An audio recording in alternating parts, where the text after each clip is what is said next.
Welcome to the Happy Bones, Happy Life podcast. I'm Margie Bissinger, a physical therapist and integrative health coach, and I am your host and guide on our journey to discover the keys to stronger bones, more happiness, and the secrets to live your best life ever. From nutrition to stress, from exercise to happiness, you will gain revolutionary insights from our leading experts.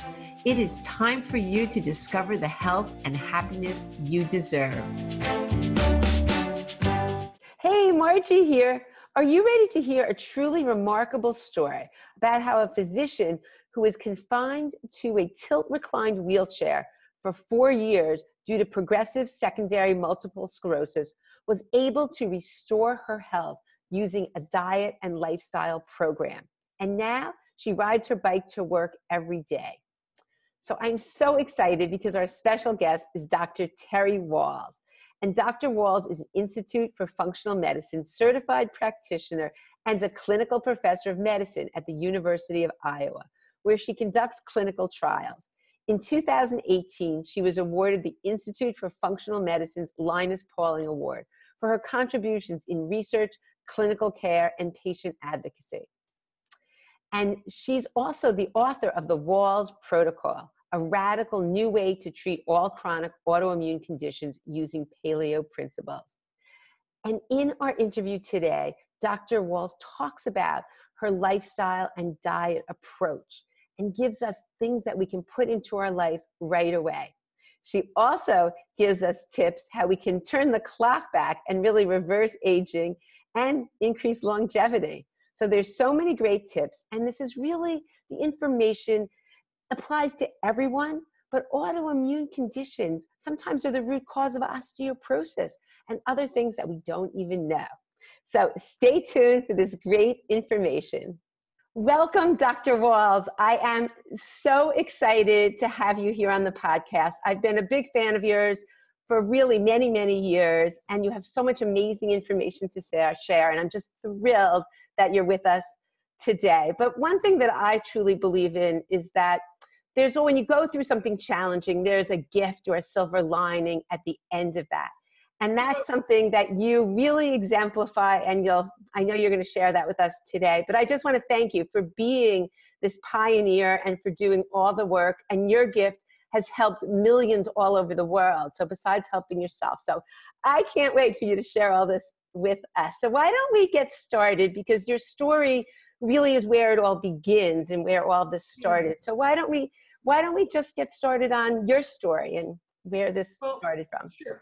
First, thank you so much for having me and giving me this opportunity to chat with your audience. So I'm an internal medicine doctor in an academic setting. So I've practiced at the University of Iowa in the Iowa City VA hospital for many, many years.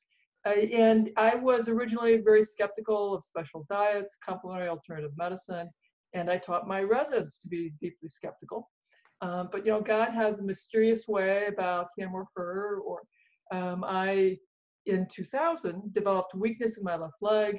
I got a big evaluation, including MRIs of my brain, my spinal cord, spinal tap, lots of blood tests, and a variety of specialized neurologic tests. And they found that I had lesions in my spinal cord, abnormal spinal fluid, and this is all confirmed multiple sclerosis. Now, again, I'm an academic doc. I want to get the best, most aggressive care possible. So I research and go see the best MS doctors here in the Midwest at the Cleveland Clinic, take the newest drugs, and go relentlessly downhill anyway. My Cleveland Clinic doctors tell me about the work of Lauren Cardane. I read his books, his papers. And so after 20 years of following a low-fat vegetarian diet, I go back to eating meat. I continue to go downhill. Then I convert to the progressive phase of the illness. I take mitoxantrone, continue to go downhill. Then I take Tysabri and continue to go downhill. And then I continue to be switched to the latest, most potent disease-modifying drug. Now, it's very clear at that point that the best conventional medicine is not stopping this march towards a bedridden, probably demented, and probably intractable pain future, because I also have trigeminal neuralgia. And that's when I started reading the basic science, and I began experimenting on myself based on what I was learning. I added a variety of supplements, which I figured out slowed my decline and had a little modest benefit on the fatigue. But I was thrilled that I'm figuring out stuff that my neurologist and my primary care doctor are not telling me. By the summer of 2007, I'm so weak I cannot sit up in a regular chair. I can walk very short distances with 2 walking sticks. My trigeminal neuralgia is more severe, much more difficult to turn off and manage. I'm beginning to have brain fog. I'm told I'm going to be detailed to the traumatic brain injury clinic in about 6 months. And the job that's described is one that physically I know I cannot do. So basically I'm being told that the VA and the university are done redesigning my job and I'll finally have to take medical retirement. But, again, I have this extraordinary gift that I discover electrical stimulation of muscles. I discover the Institute for Functional Medicine. I take their course on neuroprotection. I have a longer list of supplements, which I add. Not a lot's happened. I've added the eStem. Not a lot's happened. Maybe slightly stronger. But then I had this really big aha moment, like, what if I redesign my paleo diet in a very specific way based on the supplements I'm taking to maximize those nutrients in food? So that's, several more months of research. I get that sorted out thanks to the Linus Institute of Micronutrients. And so now I have a very structured paleo diet, which I begin at the very end of December. In January, I go off to the traumatic brain injury clinic. The first week, I'm just watching, so I should be able to do that. Then the third week of January, I'm to start seeing patients. And at the end of the week, I'm like, well, that wasn't too bad. And at the end of January, I'm like, I think I can do this. And in 3 months, I'm walking with a cane throughout the VA hospital. And then in another month, I get on my bike and I bike around the block. And then in 12 months of this, protocol, I'm able to do a 18.5-mile bicycle ride. I love this. So this really transforms how I'm thinking about disease and health. It transformed the way I'm practicing in the traumatic brain injury clinic, in the primary care clinic, and my chief of medicine at the university, and actually my chief of staff at the VA, direct me to refocus my clinical research, and I end up creating a research program entirely around investigating the effects of diet and lifestyle. That's so incredible, because so often people will have these experiences, but they don't take it to the next step, and especially being a physician to actually do the research. And if you want to just talk about that for a minute, because you've been involved in so much research and it's just changed medicine, really. So the sequence, when we do really new things in the research world, it goes like this. Typically, there's a case report from somebody who observes this really interesting thing, which we did. Then we had a little case series of other patients who also had similar remarkable results. Then we do a single-arm safety and feasibility study, which we did, again, positive. Then we start doing randomized controlled trials, and we're just finishing up our 4th trial and are in the process of getting approval for our 5th trial. And of course, as we get more exciting and positive data, we get more money and we can do larger and larger studies with a much more definitive result. So, research is a long, arduous path, but it's exciting, it's exhilarating, it's immensely satisfying. And a lot of things have changed. I know, because I've been following you in the past 5 years even. So you want to fill us into how your message and the things you've been finding with all your work has evolved and changed? So, the first thing, when I first started talking about diet and lifestyle, the MS world, the neurology world, were very, very deeply concerned that I was saying this stuff. They said there was no science behind it, and I was creating false hope. So I got banned by the MS Society. But I continued to do my public lectures at local community colleges. regionally and nationally. And I was very careful to say, you know, food should be part of your treatment plan, whatever it is that you're doing. And as we had success with our research, and we're now showing positive results, and we get funding to do larger studies, then ultimately that the MS Society, much to their credit, they're monitoring their constituents. And they see that their constituents really want to have research around diet and lifestyle. And so they make that a research priority. They fund it, including giving our lab $1 million to compare a low-fat diet, basically the Swank diet, to the Wahls diet for its effect on quality of life and fatigue. And that study, you know, is underway. We'll have the last study visit in January. And so we'll be analyzing that data this summer and hopefully presenting in the fall or in the spring of 2021, depending on how the analyses go.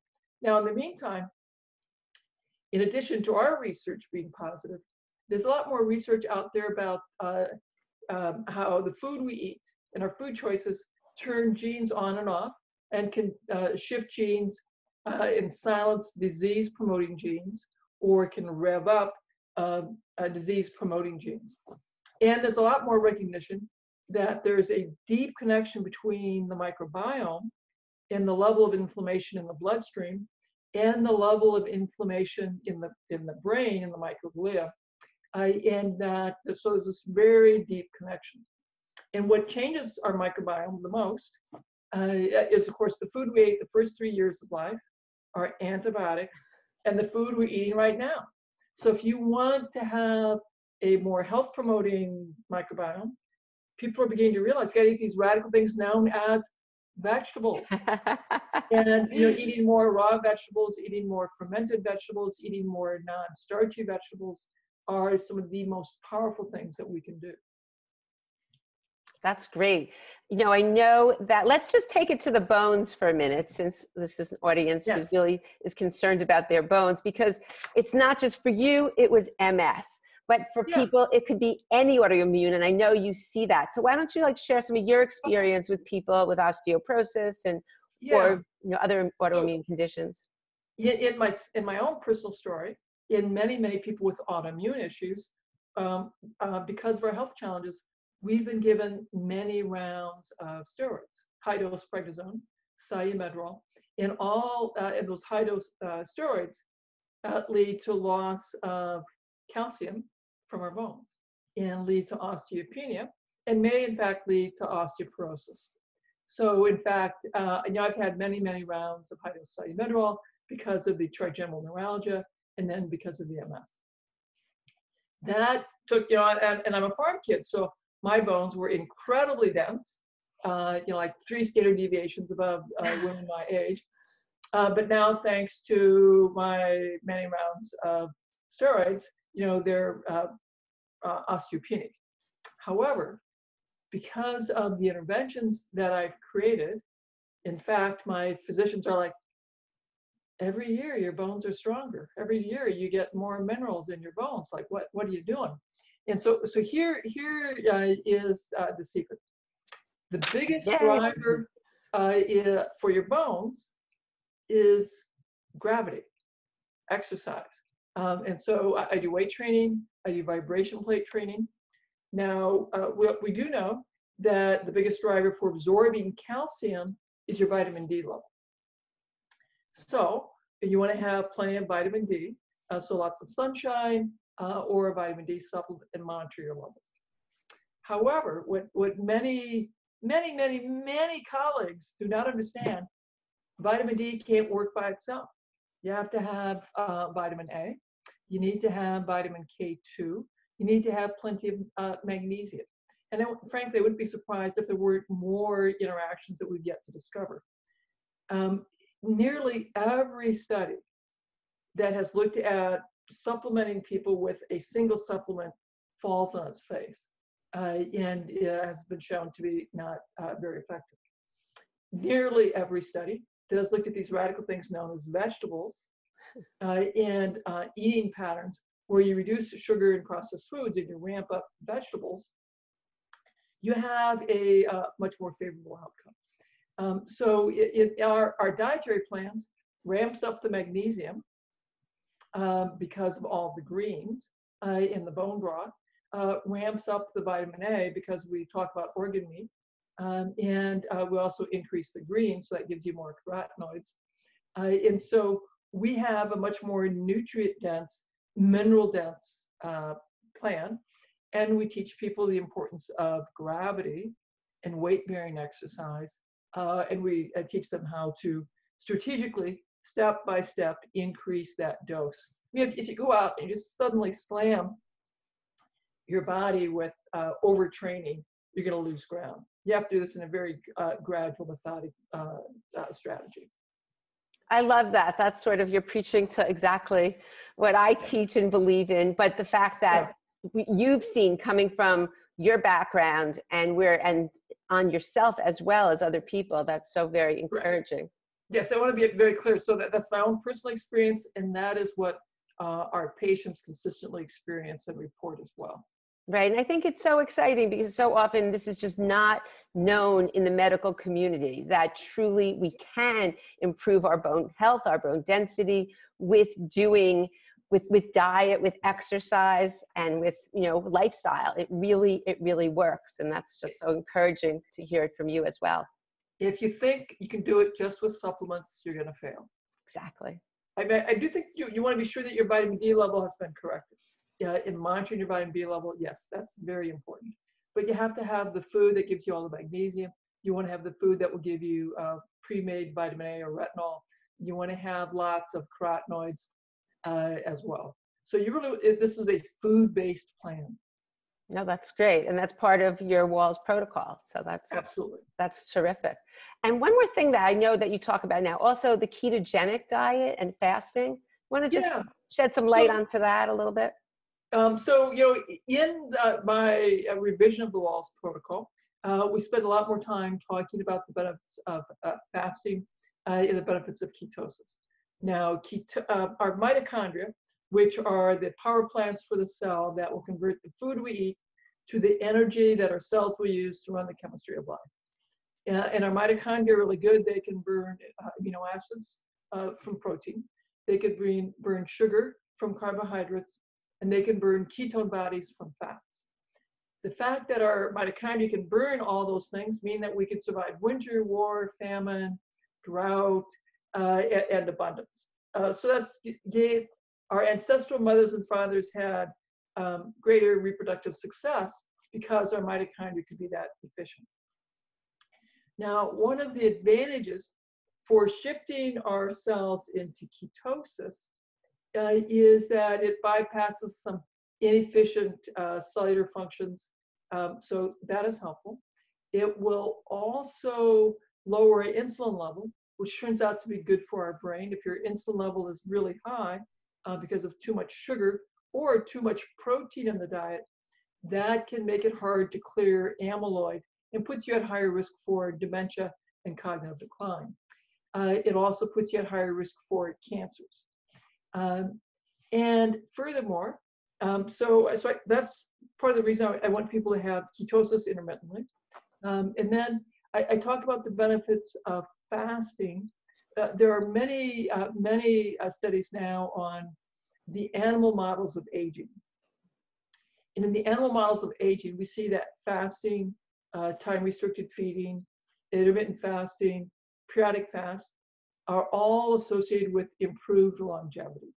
And euthanasia in the animal models and in the primate studies, very compelling research. And we have some human studies as well. Again, the most compelling is calorie restriction, where you only get to eat about 60% of what you metabolically need. You're chronically hungry, starved, and sort of underweight. And the reality is, not many people are going to do that voluntarily for the rest of their lives. That's just not what we can do. You might do it if you're in a prison camp, but otherwise we just won't do that. So now we're looking at other ways of doing that. I talk about this in more detail in my book. One of those ways is intermittent fasting or intermittent calorie restriction. Another way is the periodic fast or periodic calorie restriction. because we have to find ways to take advantage of these changes in a way that we could live with. Because no one's going to be chronically hungry for the rest of their life. Or if you are, you're going to be pretty unhappy. That's great. You know what else I love that you talk about is that, you know, a lot of people think mental decline, brain fog is just an inevitable part of aging. Oh, I forgot this, I forgot that. But you have a totally different take on that. Why don't you share that with us? Yeah, you know, we sadly have come to accept this accelerated aging that is pervasive in our society with brain fog, dementia, worsening high blood pressure, you know, worsening health outcomes. But the evidence is very clear. We should be able to live and thrive to 100 pretty easily, to 120, potentially to 150. How do we do that? We do that by keeping our insulin levels low. We do that by having regular activity, physical activity in this nutrient-dense diet.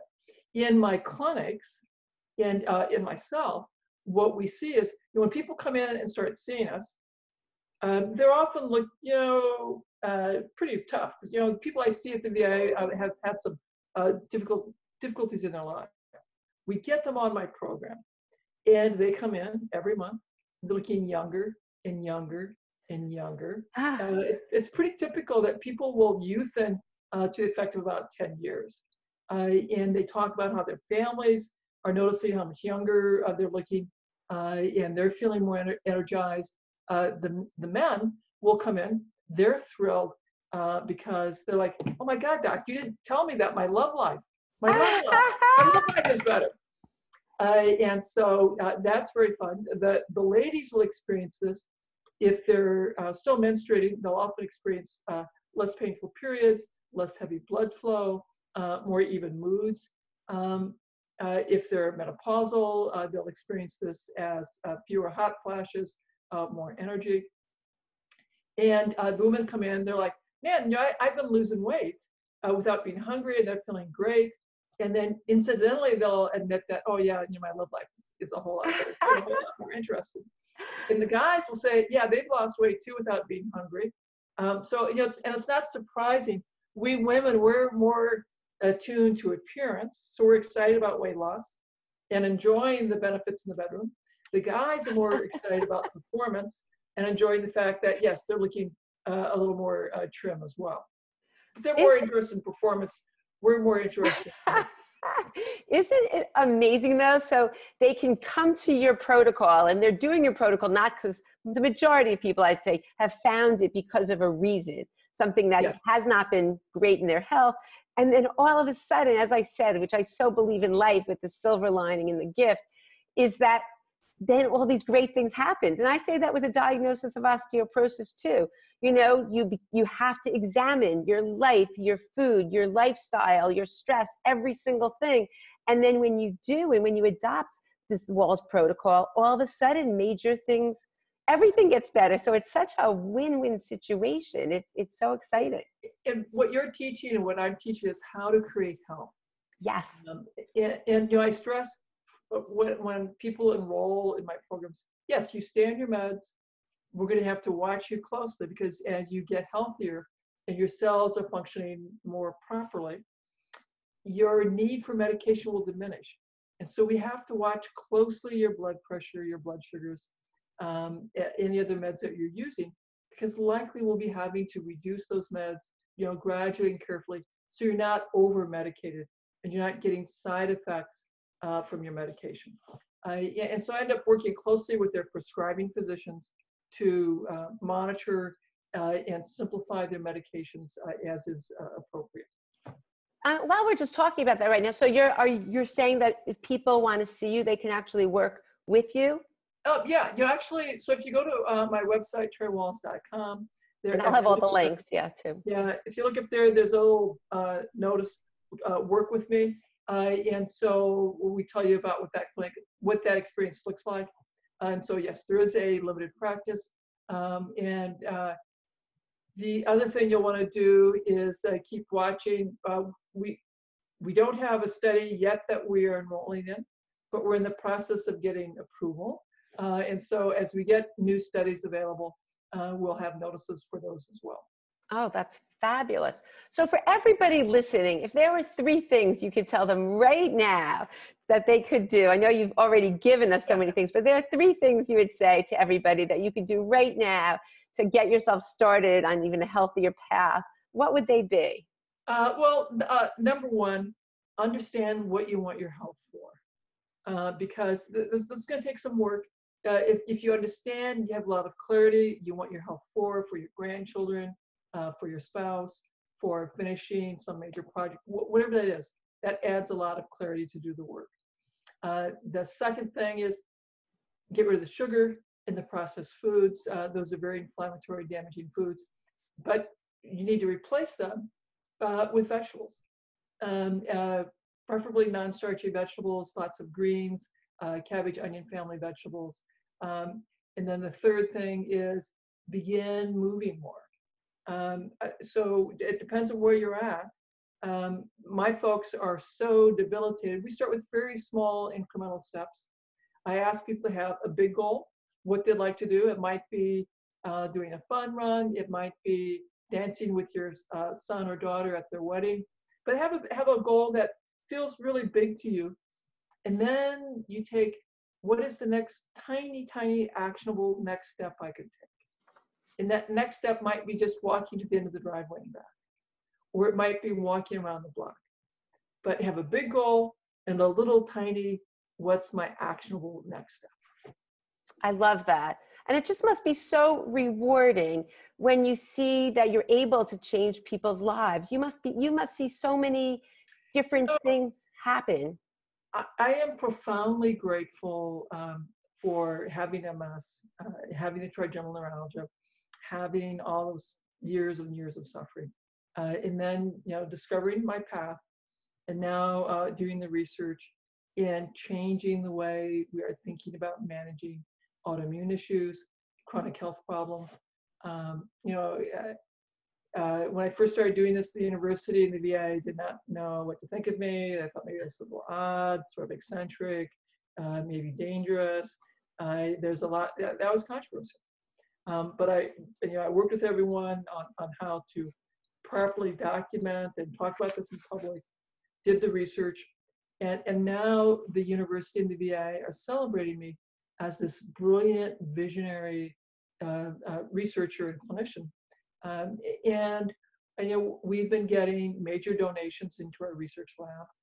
We just got a $2 million gift that will let us launch and fund the next big study that we're doing. So it's exciting, it's gratifying, it's exhilarating. It's hard to sleep at night. I have to really work at meditating to quiet my mind because I'm so excited about the impact that our research and our work is having. It's just truly amazing. I mean, I had a personal experience. My husband, who's also a physician, was really sick, and traditional medicine, they just said, I'm sorry, after antibiotic after antibiotic, I'm sorry, there's nothing that can be done. And, he probably wouldn't have lived because he was just losing weight. His body was attacking itself, an autoimmune condition. And sure enough, he ended up having a lot of things, but a gluten issue with diet, exercise, prayer, and energy medicine, he's doing totally fine. But as you also say, so I so believe in everything you talk about in the Wahls Protocol. As you say, though, also, you can't just, okay, you get better and that's it. Sometimes then you sort of, oh, I'm feeling great, I'll just do this. Why don't you shed some light on that? Because I know that. Oh, yeah, life is sort of bumpy, and things will happen. So in my own experience, I'm remarkably better. I'm hiking, biking, and I started having problems with back pain, and I have scoliosis and spinal stenosis, probably tied to the MS, and again became disabled due to the back pain.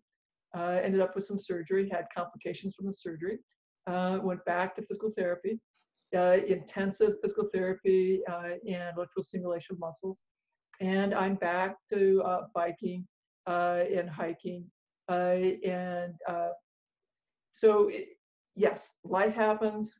More difficulties will come your way through accident, trauma, or the development of another disease state, and you just have to roll up your sleeves and stay in the fight, doing everything that you possibly can to create the most healing environment for your cells, for your recovery, for your rehabilitation.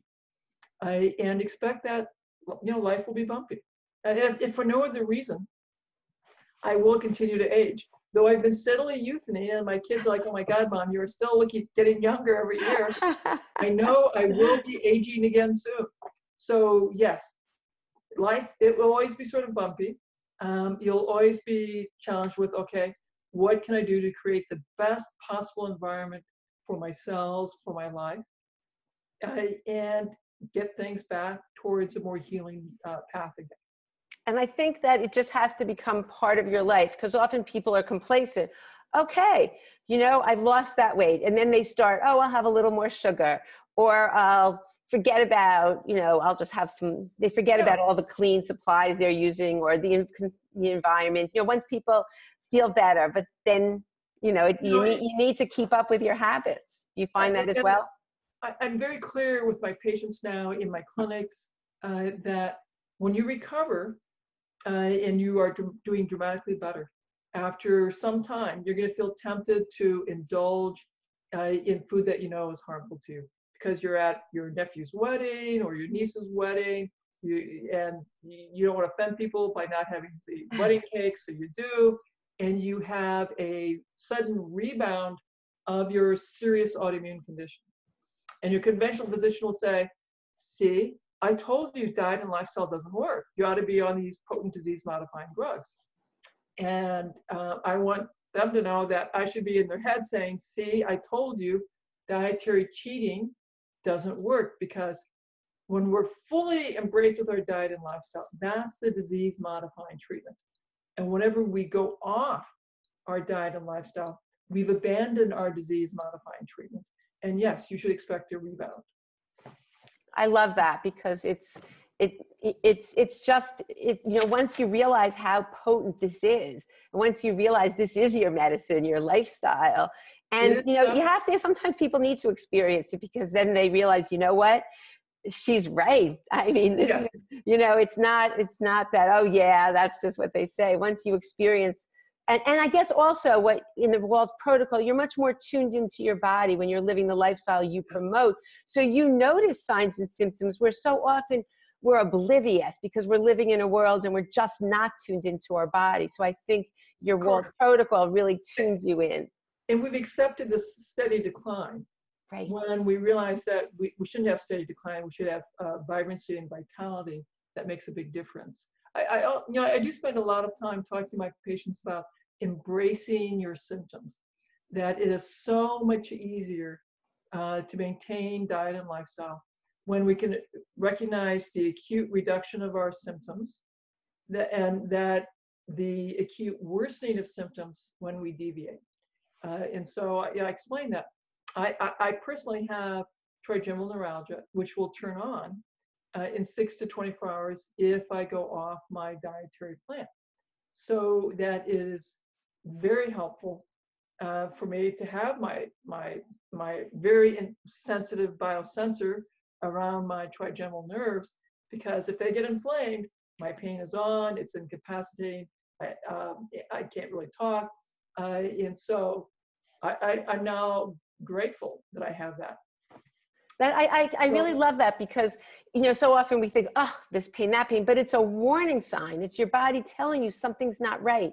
And even with the bones, there's so many manifestations, eczema, you know, there's just so many things that people can get, other symptoms that they don't even realize, because any autoimmune condition can affect your bones as well as every other area of your body. So it's all tied in, and we need to, when we do have some symptoms, not just say, oh, I'll take an Advil and the pain will go away, or I'll put some cream on and that will go away.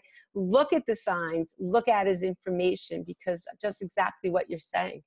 Think of these as your biosensors, and you are so blessed. You have this amazing biosensor that is giving you a signal that you can either see because it's on your skin, or that you can feel because you're having pain, or you can experience because you're having mood changes. And so, like, oh, wait a minute, my biosensor is turned on. What is going on with my environment? What could I improve to try and quiet that biosensor again. That's great. Now, your book, The Wahls Protocol, which has been everywhere and it's just been so amazing. I know very soon you're having a new revision. So tell us about that and why you chose to do a revision on the Wahls Protocol. Sure. Well, for one, the book is continuing to sell very, very well, but the research has advanced considerably in the last 5 years. So I needed to update the advance on the research. I needed to let people know that I've changed some of my dietary recommendations. We have a lot more detail to guide people on how to personalize the diet according to their unique issues. We have a lot more information on fasting, and that you can get into ketosis through many ways. It's not just through medium chain triglycerides or coconut oil. So give people lots of options there. The information on rehabilitation has advanced considerably, so I provide a lot more guidance there.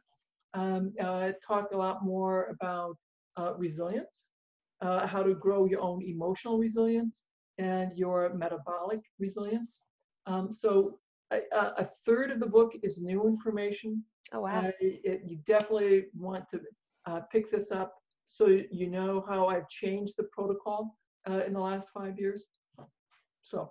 Oh, I cannot wait to read it. I'm so excited because I'm very big into resilience. I think that's such an important concept, and the other areas that you've added to the book. That's wonderful. So how does everyone, I know also on your website you have, if they want to just get started with the Wahls Protocol, you have a fabulous sheet on your website. Yeah. Tell us about everything. We have a one-page sheet that'll help get you started. The book, that should be your Bible for all the details. We have a in-person seminar that hundreds and hundreds of people come to every year so they can practice the skills and get the benefits of the tribe. So that's an amazing experience. And we have people coming from all over the country, all over the world coming. And we're also now training health coaches, nutrition professionals, physicians, and other health professionals on how to use the Wahls Protocol in their practices. Oh, you're just spreading such goodness. You're just spreading so much amazing, amazing information. And I love the fact that you haven't, so often when people are in functional medicine, or if they find alternative ways of healing, maybe they do it with their patients and themselves, but you went that next step and you're doing the research, and how now it's just part of the MS, that this is the Wahls Protocol is known. And it's just, I just give you so much credit for being a trailblazer and making such inroads and such changes that affect the world. It's just so exciting to me. It's lots of fun. I'm getting more and more neurologists who are telling me that, yes, they are recommending the Wahls Protocol to their patients, and that they see the Wahls Protocol as an effective disease-modifying treatment. Isn't that great? Think about the money, this country. Let's just get the entire country, Dr. Wahls, on your protocol. Can you even imagine the amount of money we would save? Oh my gosh. Absolutely. Right now we're spending $100 billion a year on the drugs for autoimmunity. All of those people should be on the Wahls Protocol, and many of those would be able to be weaned off their drugs, or if they're in the process of being evaluated for an autoimmune problem, if we would start with diet and lifestyle, many would not need to go on these drugs that cost $50,000 to $100,000 a year. So huge, huge public health implications. As a matter of fact, I'm having some conversations with trying to find a health economist so we could do some modeling. Oh my goodness! Wow, that's incredible. So that will come. We'll get that sorted out. Just a quick question though, because I know there's listeners who are on autoimmune, who are on major drugs right now. So if they're listening to you, obviously they can't. Yeah, just give them some advice. What would, because obviously this is helping them and they're living. I mean, I've seen many patients who are feeling perfect. They feel great, but they're on serious autoimmune modulating drugs. So here's my overall recommendations. If you're being evaluated for an autoimmune condition, get on the Wahls Protocol. to try and stabilize your disease, and do that while you're sorting out what is your diagnosis. And they get information about your biologics. Read through them. That's a very big decision, because once you go on them, it's difficult to get off. So you want to try and see how effectively could you get control of the disease using diet and lifestyle. You may find that you don't need those drugs. If you're already on the drugs, now you need to stay on the drugs, add diet and lifestyle, get control of your disease, do great, feeling good. Now the next question is, okay, I'm feeling great. All of my lab markers for my autoimmune disease are quiet. When can I go off the drug? And that is a compelling research question. No one has answered that. Clinically, it depends on the disease, how long you should have quiet disease. Before, we would think that you could safely wean away from the drugs. And that depends on the serious autoimmune disease. In the MS research, that looks like it's 2 to 3 years. Other disease states, it may be shorter, it may be longer. And so that's a nuanced conversation that you probably want to have with your integrative medicine practitioner who's helping you, and your prescribing physician for this serious autoimmune condition. That is ultimately some research that we'll need to do to answer this question. So I don't have clear guidance on that. At the seminar, I have our neurologist, Ken Sherrill, and I actually have an hour conversation about the nuances of this and how we approach it in his practice, how I approach it in my practice, and then have a discussion with the public. Because this is a vitally important question. What you don't want to do is stop your drug abruptly. You'll get a rebound. Just like you don't want to stop your diet and lifestyle abruptly. You'll get a rebound. And we're trying to sort out how we guide people to that gradual, safe reduction. Oh, this is so, I could talk to you for hours, but is there anything else that you want to share before we end that we've missed, that we haven't covered, that you think is very important? I think the emotional resilience is just so vital.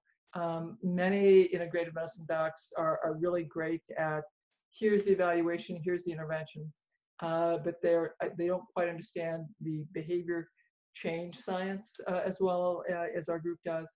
And I think that's one of the huge benefits of coming to this seminar, is that we do a lot of work around the health behavior change process, and give people a chance to practice those skills and practice growing their emotional resilience and their internal motivation to do this work of changing our health behaviors.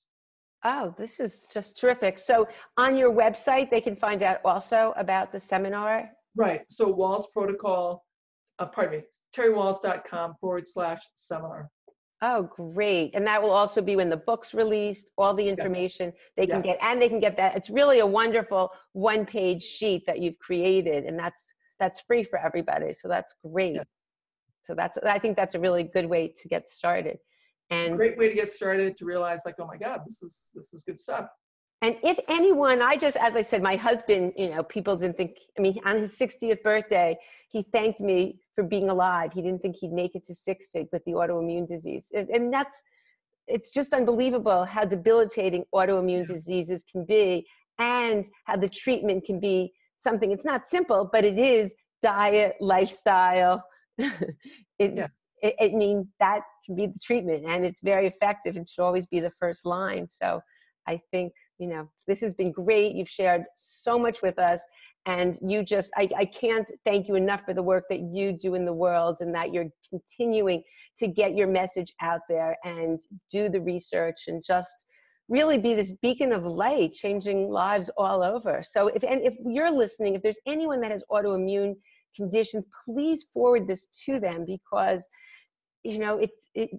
sometimes they just have to hear something and a light bulb goes off, and they're able to completely, like, no one would have thought, I'm sure none of your doctors would have thought you would be able to reverse the MS that had you so debilitated in the wheelchair and not even able to sit in a normal chair.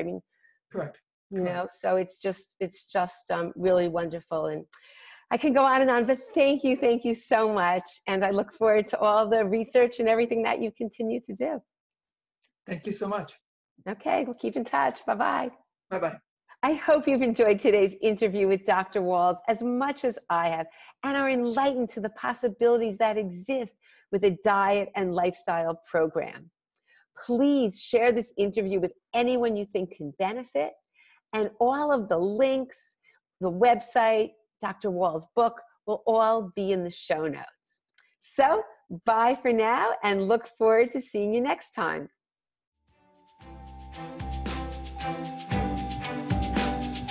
Thank you for listening to this episode of the Happy Bones, Happy Life podcast. If you enjoyed this show, please subscribe on your favorite listening app so that you don't miss any amazing insights on upcoming episodes. And until next time, continue to live your best life ever. See you soon.